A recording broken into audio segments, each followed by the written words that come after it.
everybody, it's Kathy Fray here from MotherWise, and welcome to another webinar podcast. And today I'm going to talk to you briefly about epidurals. So these are obviously very commonly used as part of childbirth anesthesia. And the interesting thing about them, well, there's lots of interesting things, but they're epidurals were not designed for childbirth. It was just that childbirth adapted a surgical form of anesthesia, spinal anesthesia basically, and thought, well, we could use this for childbirth. And so I think that's important to just bear in mind. It's not designed for childbirth, it's something we've adapted. Okay.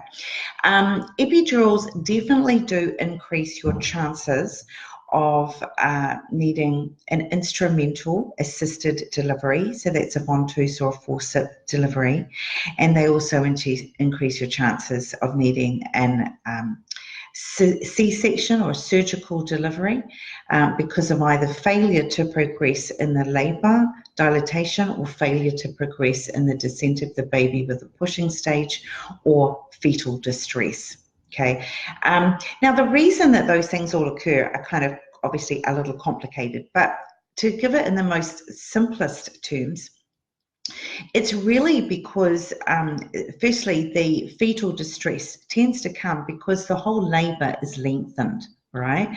So when you start the process of having an epidural, by the time it's sort of, you get your bloods done and then the obstetrician approves of it and the mother is consented for it, etc., and the anaesthetist actually arrives and gets it sighted and gets it on board, and then she needs her blood pressure done every 5 minutes for the first little while to make sure that she's okay from hypotension, which is a risk factor of epidurals, and then it takes a good sort of 10, 20, 30 minutes to actually kick in. By the time all of that's happened, typically, like an hour and a half has gone by or so. And at that point, her contractions have petered away, and she then needs an oxytocin drip, usually, to get going again, to get those contractions happening again properly. And so now that baby has had 2.5 hours of extra labour without actually having extra dilatation of progress of the cervix opening up. So okay, so baby's just sort of had a bit more labour than ideally it would have liked. And then what happens is that once you get to that stage when you're fully dilated and you start pushing, because a lot of women on epidurals have been lying horizontally, they have a higher risk of that chance being in a posterior, the baby being in a posterior lie instead of anterior, just because of gravity being involved. She's lying back instead of leaning forward, which is what women naturally do when they're in labour without an epidural. And and also the baby has often not flexed their head well. So instead of being like this, they're like that.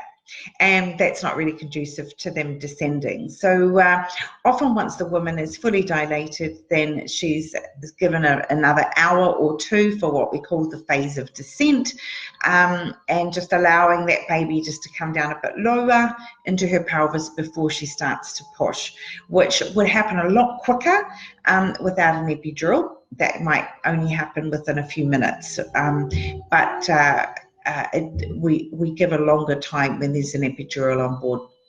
And then usually once that woman is what we call it spines or +1, then we get her to start pushing, and the pushing can take longer with an epidural on. So that can sort of add up to, like where you would say 1 to 2 hours for a first baby without an epidural, 2 to 3 hours with an epidural would be regarded as sort of more normal once she starts effective pushing. So altogether, sometimes those babies have ended up having a good 5 hours of extra labour, thus their higher chance of having fetal distress.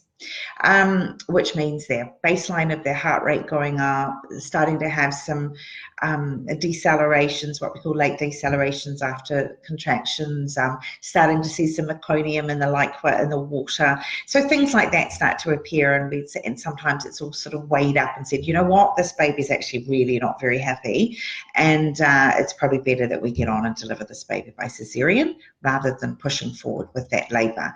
Whereas, to be honest, if the mum hadn't had an epidural, chances are baby might have been delivered, or she would have, more to the point, not been delivered, that she would have given birth to that baby several hours earlier. So that's kind of why we call it the cascade of intervention.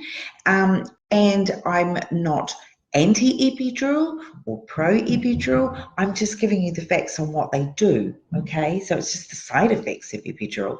Now, I'm going to go into a much deeper dive into this topic and give things a lot bigger explanation, and some sort of fine-tuning on things you can do and not do to help within my inner circle Mother MasterWise class, where we do a deeper, longer dive into these topics. And I'll include a link as a first comment on this feed that shows you how you can join us if you want to, and subscribe to the membership, where you've got access to my enormous online Q&A library and all my past webinars and podcasts, and our weekly live chat where you can ask any questions. So lots of really good information.